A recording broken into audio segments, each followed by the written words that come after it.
Halo semuanya, ini dari kelompok kami ingin menjelaskan materi audit TI, yaitu berframework COBIT 2019 dan ISO IEC 27002, yang beranggotakan 5 orang, yaitu Marvin Franciscus, Edward Stanley, Albert Marcelino, Nadia Noren, dan Irsan. Nah, selanjutnya, audit teknologi informasi itu adalah proses sistematis untuk mengevaluasi sistem informasi dan infrastruktur TI suatu organisasi, guna memastikan bahwa kontrol TI memadai, data terjamin keamanannya, dan sistem berjalan efektif serta sesuai standar. Selanjutnya, perencanaan audit mendaftarkan tujuan audit, ruang lingkup, resiko yang akan dinilai, dan peran auditor serta sumber daya yang dibutuhkan. Pengumpulan data menggunakan alat seperti Wireshark, ACL Analytics, serta sistem log dari SIM tools seperti Splunk. Nah, selanjutnya proses audit TI COVID-19 yaitu evaluasi dan analisis risiko EDM 03 AP012 menggunakan hasil pengumpulan data untuk menilai kontrol keamanan, mendeteksi kerentanan dengan tools seperti Nessus, dan mengukur tingkat risikonya. Pelaporan rekomendasi MA03 menyusun laporan audit berisi temuan dan rekomendasi peningkatan tata kelola dan keamanan. Selanjutnya, alat dan teknik yang digunakan yaitu adalah ACL Analytics, yang kedua Wireshark, ketiga Splunk Elastic SIM, yang keempat Nessus, dan kelima COBIT 2019 dan ISO 27002.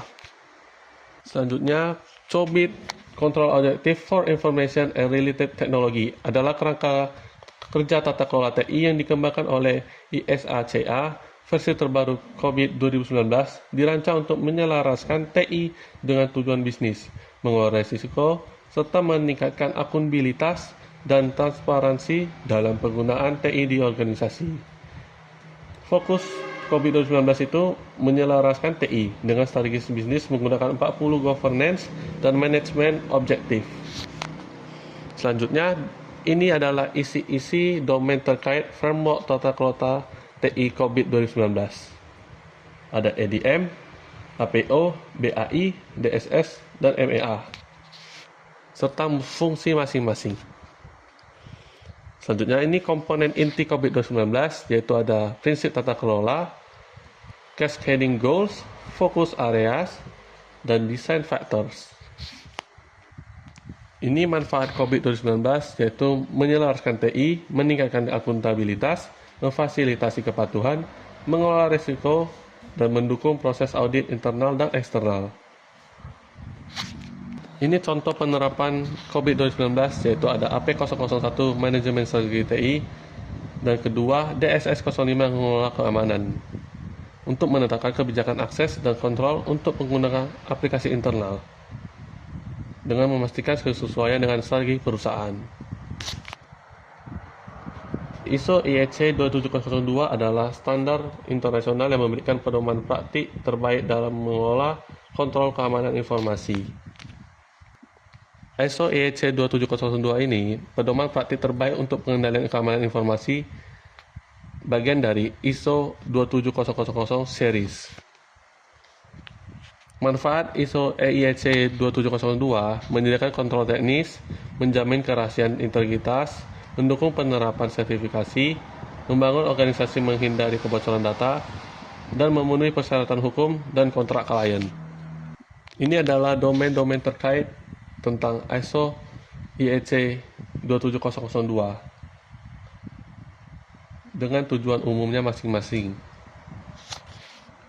Ada Information Security Policies, Organization for Information Security, Human Resource Security, Asset Management, Access Control, Cryptography, Physical and Environmental Security, Operation Security, Communication Security, System Acquisition, Development and Maintenance, Supplier Relationships, Information Security Incident Management, Information Security Aspects of Business Continuity, dan Complaints. Contoh penerapan ISO IEC 27002 yaitu implementasi AES 256 encryption, yang kedua penggunaan autentikasi multifaktor.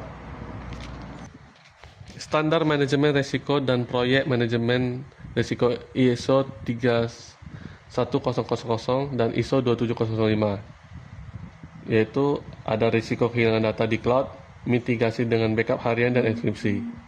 Fokusnya identifikasi, analisis, evaluasi, dan mitigasi risiko TI. Fokusnya juga ada perencanaan, pelaksanaan, dan kontrol proyek TI secara sistematis. Contoh penerapannya itu proyek migrasi server ke cloud, lalu pakai Gantt chart dan Agile Sprint. Alat audit terdiri dari kertas kerja audit, audit software tools, audit tools link archive system atau Atlas. Teknik audit terdiri dari audit sampling, analytic review, computer assist audit techniques. Audit sampling pengambilan sampel dari populasi transaksi atau dokumen keuangan untuk menguji keandalan data dan pengendalian internal. Sedangkan analytic review, evaluasi yang melibatkan analisis tren dan perbandingan data keuangan dari periode sebelumnya atau antara anggaran dan realisasi untuk penyimpangan signifikan. Computer assisted audit techniques menggunakan perangkat lunak untuk menganalisis data besar. Terima kasih semuanya.